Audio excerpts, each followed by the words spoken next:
Hi guys, നമ്മളിന്ന് discuss ചെയ്യാൻ പോകുന്നത് എസ് എസ് സിയുടെ ജനറൽ അവയർനെസ് എന്നുള്ളൊരു സെക്ഷനിൽ 25 ക്വസ്റ്റ്യൻസ് ആണ്.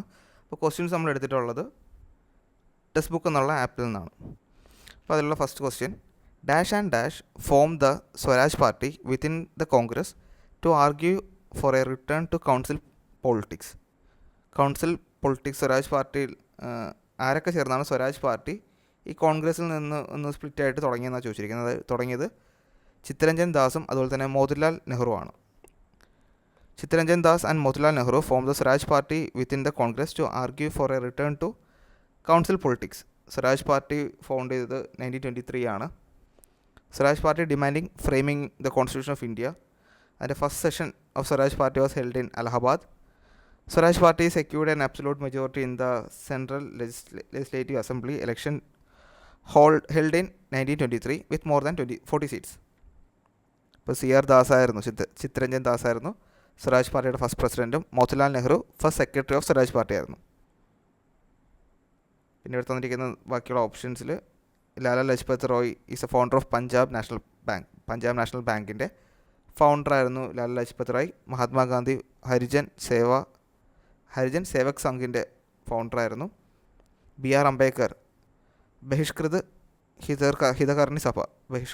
ഹിതകർണി സഭയുടെ ഫൗണ്ടറായിരുന്നു. ബാൽ ഗംഗാധർ തിലകൻ അറിയപ്പെടുന്നത് ഫാദർ ഓഫ് ഇന്ത്യൻ അൺട്രസ്റ്റ് എന്നാണ്. നമ്മളിവിടെ ഒരു ക്വസ്റ്റ്യനാണ് പറഞ്ഞതെങ്കിലും അതിൻ്റെ അകത്ത് നിന്ന് തന്നെ ഒരു 6-7 ക്വസ്റ്റ്യൻസ് നമുക്കിത് കിട്ടിയിട്ടുണ്ട്. ഇതെല്ലാം നേരത്തെയുള്ള പ്രീവിയസ് ഇയർ ക്വസ്റ്റ്യൻസ് ആണ്. അപ്പോൾ ഓരോ ക്വസ്റ്റ്യൻ വായിച്ചതിൻ്റെ താഴെയുള്ള ഓപ്ഷൻസും കൂടി ഡിസ്കസ് ചെയ്യാൻ നമുക്ക് പോകാം. അപ്പോൾ അതിൽ എക്സ്ട്രാ പോയിൻറ്റ്സും എക്സ്ട്രാ ക്വസ്റ്റ്യൻസും നമുക്കതിൽ കിട്ടുന്നതായിരിക്കും. Second question, select the true statement from the following statement regarding the Rajasthani folk instrument മഷ്താഖ്. എന്താണ് മഷ്താഖ്? ഓപ്ഷൻ ബി ആണ് correct. It is a popular in Alwar and Sawai Madhopur regions. Bagpipe it comes in the category of wind instrument. Bagpipe ഏതാണ്? ഒരു wind instrument ആണ്. അപ്പോൾ ആ ഒരു ഇൻസ്ട്രുമെൻറ്റിനെ കുറിച്ചാണ് പറഞ്ഞിരിക്കുന്നത്. ഇപ്പോൾ വിൻഡ് ഇൻസ്ട്രുമെൻറ്റ്സിൽ കുറച്ച് എക്സാമ്പിൾസ് ആണ് Satara, pungi, bassoon, clarinet, bugle, നാദ്, മോർച്ചാങ്, ബാങ്കിയ, നഗ്ഫാനി, ബംഗൽ, ഫിങ്കി, ഫ്ലൂട്ട്, സുരാനായ്, മുരളി, ട്രംപറ്റ്. ഇതൊക്കെയാണ് കുറച്ച് വിൻഡ് ഇൻസ്ട്രുമെൻറ്റ്സ്. Third questions, consider the following statement regarding the Sarvottam Yudh Seva medal. Sarvottam Yudh Seva medal എന്താണ്? 3 സ്റ്റേറ്റ്മെൻറ്റും കറക്റ്റാണ്.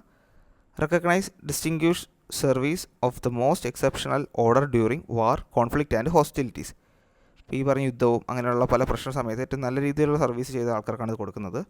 It is a war time equivalent of the പരം വിശിഷ്ട സേവാ മെഡൽ. അതൊരു യുദ്ധ അടിസ്ഥാനത്തിൽ കൊടുക്കുകയാണെങ്കിൽ ഒരു പരം വിശിഷ്ട സേവാ മെഡലിന് ഇക്വലൻ്റ് ആയിട്ടുള്ള ഒരു മെഡലാണ് സർവോത്തം യൂത്ത് സേവാ മെഡൽ എന്ന് പറയുന്നത്. The medal is rarely awarded with only 3 officers honoured before 2025. അപ്പോൾ ഈ മെഡൽ കിട്ടിയിട്ടുള്ളത് 3 പേർക്കാണ് 2025 മുമ്പ്. ഓക്കെ, ഇപ്പോൾ എൻ്റെ അകത്ത് വേണമെന്നുള്ള എക്സ്ട്രാ പോയിൻറ്റ്സ് വേണമെന്നുള്ളവർക്ക് ഒന്ന് സ്റ്റോപ്പ് ചെയ്ത് വെച്ച് വായിക്കാൻ പറ്റും. Okay, fourth question, which of the following is the chief minister of the state in India primarily responsible four. Chief minister of India ഓരോ സ്റ്റേറ്റിൻ്റെ ചീഫ് മിനിസ്റ്റർ ഓഫ് സ്റ്റേറ്റ് ആർക്കാണ് അല്ലെങ്കിൽ ഉത്തരവാദിത്വം പറയേണ്ടത്, അല്ലെങ്കിൽ ആർക്ക് മുമ്പിലാണ് റെസ്പോൺസിബിൾ ആയിട്ടുള്ളത്? എല്ലാവർക്കും റെസ്പോൺസിബിൾ ആണ്, ബട്ട് കോൺസ്റ്റിറ്റ്യൂഷൻ പരമായിട്ട് നോക്കുമ്പോൾ ആർക്കൊക്കെ വേണ്ടിയാണ് അവരുടെ ചോദ്യങ്ങൾക്കാണ് ഉത്തരം പറയേണ്ടി വരിക? സ്റ്റേറ്റ് ലെജിസ്ലേറ്റീവ് അസംബ്ലിക്കാണ് chief minister of state responsible ആയിട്ടുള്ളത്. ഇപ്പോൾ chief minister is executive head of the state in India and is primarily responsible for the implementation of laws, policies and decisions in the state. The chief minister advises governor on various matters including the appointment of ministers, legislative sessions and other state issues. Okay, article 164 ആണ് ഇത്. lays down provisions related to the appointment of chief minister and other ministers in the state. മിനിസ്റ്റേഴ്സിൻ്റെയും chief മിനിസ്റ്ററിൻ്റെയൊക്കെ appointment വരുന്നത് 164 ആണ്. അത് നോക്കി വെച്ചേക്കുക. അടുത്ത question number 5, a flat or gently sloped surface left behind after river erosion, often with some resistant remnant, is known as. എന്താ പറയുന്നത്? റിവർ ഒഴുകിയ പോയതിനു ശേഷം അതിൻ്റെ സൈഡിലായിട്ട് വരുന്ന കുറച്ച് ഫ്ലാറ്റ് ആയിട്ടുള്ള സർഫസിന് എന്ത് പറയും? പെനിപ്ലെയിൻ എന്ന് പറയും. PENEPLAN refers to a nearly level or gently undulating surfaces formed due to prolonged river erosion under stable tectonic conditions. River ഒഴുകി അവിടെ ഉണ്ടാകുന്ന ഒരു ലെവൽഡ് ആയിട്ടുള്ള സർഫസിനാണ് പെനിപ്ലെയിൻ എന്ന് പറയുന്നത്. ഓക്കെ, അപ്പോൾ അതിലൂടെ പറഞ്ഞിരിക്കുന്ന മൊണാഡ്നോക്ക് എന്ന് പറഞ്ഞാൽ is an isolated residual hill or mountain that stands above a peneplain. ഈ പെനിപ്ലെയിൻ്റെ മേളിലായിട്ട് കാണപ്പെടുന്ന ഒരു ഐസൊലേറ്റഡ് ആയിട്ടുള്ള ഒരു ഹിൽ, കുറച്ച് ഹൈറ്റുള്ള സ്ഥലങ്ങളെയാണ് മൊണാഡ്നോക്ക് എന്ന് പറയുന്നത്. It is composed of harder rocks that resist erosion unlike the surrounding soft rocks. കട്ടിയുള്ള റോക്കുകൾ എന്താവില്ല, ഇതുപോലെ റോഡ് സമയത്ത് ഒലിച്ചു പോവുക അങ്ങനെ ചെയ്യാതെ അങ്ങനെ അതിൽ തരണം ചെയ്ത് നിൽക്കുന്ന ഒരു ലാൻഡ് അല്ലെങ്കിൽ ഹൈറ്റിൽ നിൽക്കുന്ന ഒരു പ്ലേസിനാണ് മൊണാഡ്നോക്ക് എന്ന് പറയുന്നത്. Example include Mount Monadnock in New Hampshire USA. അടുത്തതാണ് flood plain. The flood plain is a flat area adjacent to the river that is periodically flooded. Flood plain എന്ന് പറയുന്നത് എന്താണ്? ഇടയ്ക്കിടയ്ക്ക് പ്രളയം വരാറുള്ള സ്ഥലം, വെള്ളം കയറുന്നൊരു ഭാഗത്തിനാണ് ഫ്ലഡ് പ്ലെയിൻ എന്ന് പറയുന്നത്. ഈ പ്ലാറ്റ്യൂ എന്ന് പറഞ്ഞാൽ are elevated flat top land forms often bounded by steep sides. They can be formed by volcanic activity, tectonic uplift or erosion. അതിൻ്റെ എക്സാമ്പിളാണ്. അപ്പോൾ അത് വോൾക്കാനിക് ആക്ടിവിറ്റീസോ അങ്ങനെ ടെക്ടോണിക് ആക്ടിവിറ്റീസോ അല്ലെങ്കിൽ ഇറോഷനോ അങ്ങനെയൊക്കെ കാരണങ്ങളുണ്ടായിരിക്കും ഈ പ്ലാറ്റ്യൂ ഉണ്ടായിട്ടുള്ളത്. ഇന്ത്യയിൽ ഒരു പ്ലാറ്റ്യൂ ഉണ്ട്, അതാണ് ഡെക്കാൻ പ്ലാറ്റ്യൂ എന്ന് പറയുന്നത്. Propose by cycle of erosions എന്ന് പറയുന്നത് propose by William Morris Davis ആണ്. A theory describes the stages of landscape developed, youthful, mature and old age. ഇപ്പോൾ ഈ പറഞ്ഞ പോലെ ഈ ലാൻഡ്സ്കേപ്പ് അല്ലെങ്കിൽ ഇറോഷൻ യൂത്ത്ഫുൾ, മെച്യൂർ, ഓൾഡ് എന്ന് പറഞ്ഞ പല ക്ലാസിഫിക്കേഷൻ പറയുന്നുണ്ട്. The old age stage leads to the formation of peneplain. ഈ ഓൾഡ് ഏജ് ആണിത് പെനിപ്ലെയിൻ്റെ ഫോർമേഷന് കാരണം. അതൊക്കെ എത്രയേ ഉള്ളൂ. അടുത്ത ക്വസ്റ്റ്യൻ നോക്കാം. 6th question. Which of the following is not a feature of Indian federal system there reflecting the unitary character. ഇതൊരു ഇന്ത്യയുടെ federal സിസ്റ്റത്തിൻ്റെ ഒരു ഫീച്ചറല്ല, അതൊരു യൂണിറ്ററി ഒരു ക്യാരക്ടറാണ് കാണിക്കുന്നത്.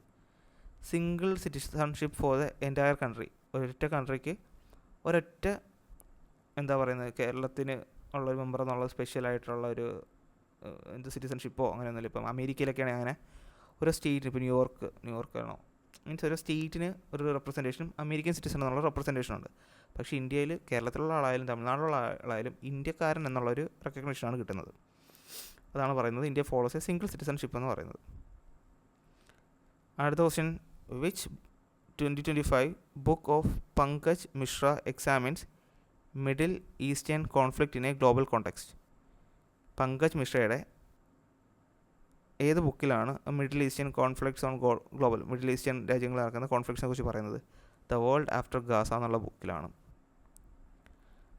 Which statement best describe the montane forest vegetation above 3600 meters in India? 3600 മീറ്ററിന് മുകളിലുള്ള മൊണ്ടൈൻ ഫോറസ്റ്റിനെ കുറിച്ച് പറയുന്ന ഏതൊക്കെയാണ്? ഫീച്ചേഴ്സ് എന്താണ്? Tundra, mosses and lichens dominate. അവിടെ എന്താണ്? ഒരുപാട് ടുണ്ട്ര, മോസസും അതുപോലെ തന്നെ ലൈക്കൺസും ഒരുപാട് കാണപ്പെടുന്ന സ്ഥലമാണ് ഇത്. മൊണ്ടൈൻ ഫോറസ്റ്റ് വെജിറ്റേഷൻ എന്ന് പറയുന്നത് 3600 മേളിൽ ഈ ഒരു ഫീച്ചേഴ്സൊക്കെ ആയിരിക്കും കാണപ്പെടുന്നത്.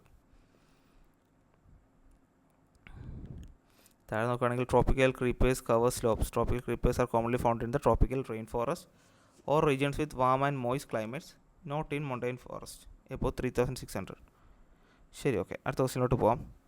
9th question. പ്രധാനമന്ത്രി Mudra Yojana comes under which of the following? പ്രധാനമന്ത്രിയുടെ മുദ്ര യോജന ഇതിൽ ഏതിലാണ് വരുന്നത്? ഓപ്ഷൻ 3 മിനിസ്റ്റർ ഓഫ് ഫിനാൻസിൻ്റെ കീഴിലാണ് പ്രധാനമന്ത്രി മുദ്ര യോജന വരുന്നത്.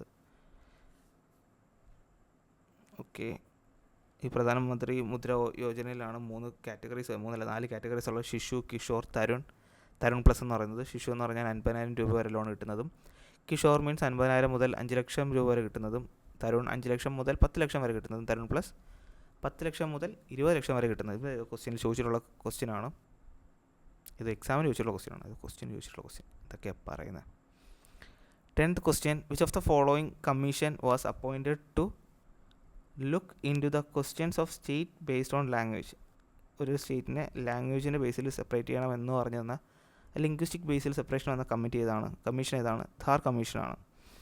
Thar commission was appointed in 1948 by the government of India.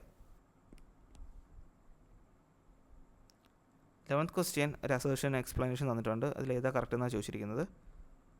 Mauryan states was a highly centralised state. Mauryan states ഒരു ഹൈലി സെൻട്രലൈസ്ഡ് ആയിട്ടുള്ള സ്റ്റേറ്റ് ആണെന്നാണ് പറഞ്ഞിരിക്കുന്നത്. Vast Mauryan empire was divided into provinces which are usually govern by prince. ഈ വലിയൊരു Mauryan Empire ആയിരുന്നു ഉണ്ടായിരുന്നത്. ആ മൗര്യൻ എംപയറിന് പല പ്രൊവിൻസസ് ആയിട്ട് നാട്ടുരാജ്യങ്ങളായിട്ട് സ്പ്ലിറ്റ് ചെയ്തിട്ടുണ്ടായിരുന്നു. അതിന് ഓരോന്നിനും ഭരിക്കാൻ ഒരു രാജകുമാരന്മാരുണ്ടായിരുന്നു. അപ്പോൾ അതിൻ്റെ അകത്തുള്ള കറക്റ്റ് ഇതെന്ന് വെച്ചാൽ എയും ബിയും കറക്റ്റാണ്, പക്ഷേ അതിൻ്റെ അകത്ത് എക്സ്പ്ലനേഷൻ കൊടുത്തിരിക്കുന്നത് എയുടെ കറക്റ്റ് എക്സ്പ്ലനേഷൻ അല്ല. ഓക്കെ, ഇപ്പോൾ മൗര്യൻ എംപയറിനെ കുറിച്ച് പറയുകയാണെങ്കിൽ അത് 322 to 185 BC-യിലാണ് ഉണ്ടായിരുന്നത്. 322 to 185. അത് ഫൗണ്ട് ചെയ്തത്, അതിൻ്റെ ഫൗണ്ടർ എന്ന് പറയുന്നത് ചന്ദ്രഗുപ്ത മൗര്യനായിരുന്നു. അതിൻ്റെ ക്യാപിറ്റൽ വരുന്നത് പാടലിപുത്ര ആയിരുന്നു. ഓക്കെ, അടുത്ത question. The kinetic energy E possessed by an object of mass m moving with a uniform velocity v is. v വെലോസിറ്റിയിൽ m മാസമുള്ള ഒരു ഒബ്ജക്റ്റ് പോകുമ്പോൾ അതിൻ്റെ കൈനറ്റിക് എനർജിയുടെ ഫോർമുല എന്താണ്? നമുക്കറിയാവുന്ന 12mv² ആണ് എൻ്റെ answer.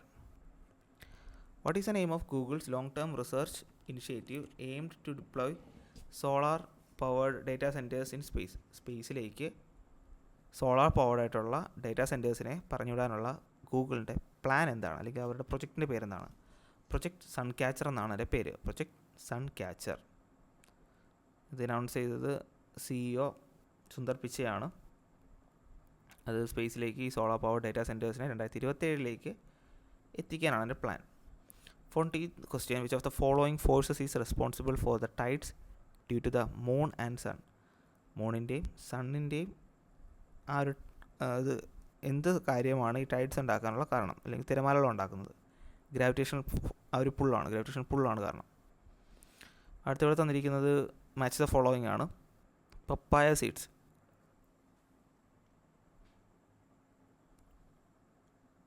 എന്തുണ്ടാക്കും? Black pepper. Argemone seeds mustard oil, detergent, milk, yellow aniline dye, turmeric. എന്താന്ന് നോക്കാം. Papaya seeds, black pepper. Papaya seeds are used to adulterate black pepper as they are similar in size and color. Papaya seeds ഈ black പെപ്പറിൻ്റെ അഡൾട്രേഷന് വേണ്ടി use ചെയ്യാറുണ്ട്, similar in size and colour ആയതുകൊണ്ട്. പിന്നെ argemone seeds mustard ഓയിലും. Argemone seeds are used to adulterate mustard oil which may make the oil toxic. Detergent, milk. ഇതിലുള്ള പല കാര്യങ്ങളും ഞാൻ ഇപ്പോഴാണ് കേൾക്കുന്നത്. Adding detergent to milk increases its density and is harmful for health.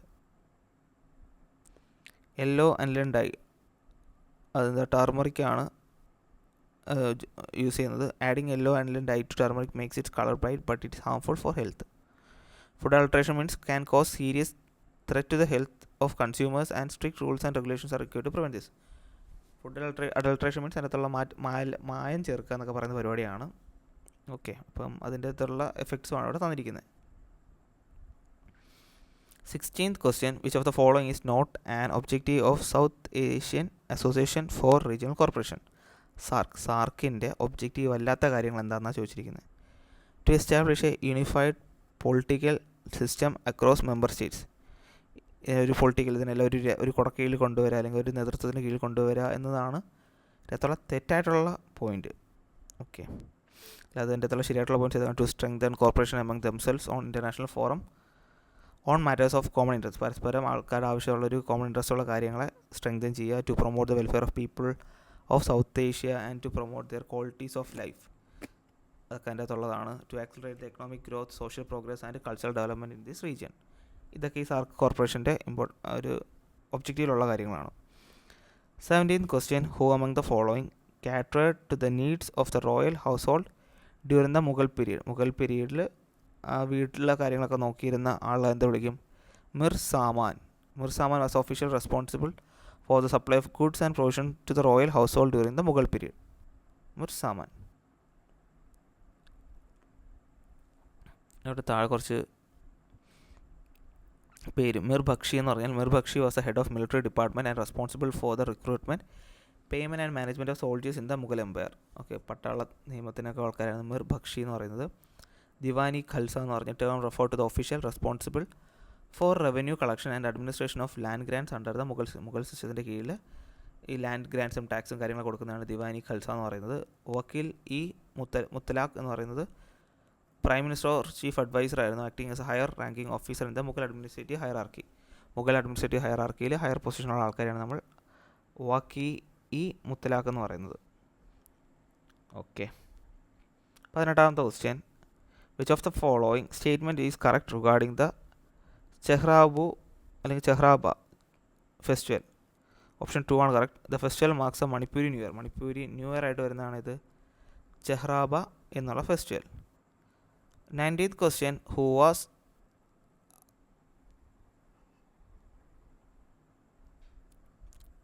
has assumed charge as the Director General of Bureau of Indian Standards, BIS, Indian സ്റ്റാൻഡേർഡ്സിൻ്റെ director ജനറലായിട്ട് 1 November 2025 മുതൽ വന്ന വ്യക്തി ആരാണ്?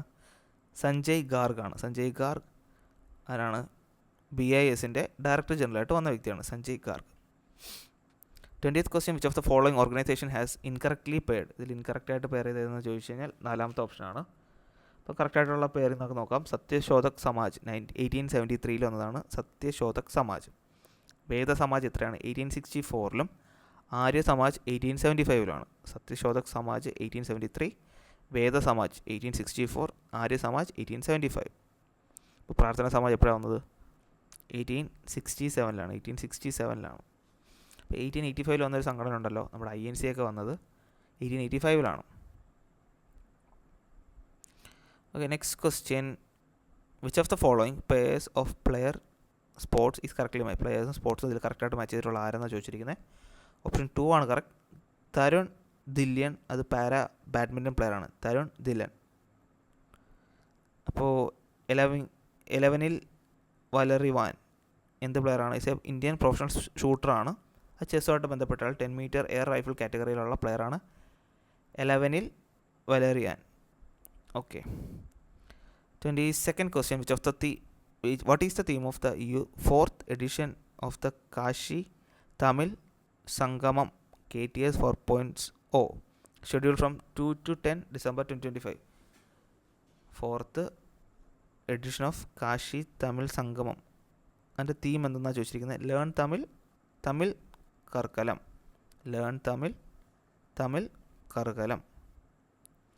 23rd question, for providing a non-microfinance loan to a low-income household, there is a limit of dash on monthly loan repayment obligations of the household as a percentage of monthly household income, 50%.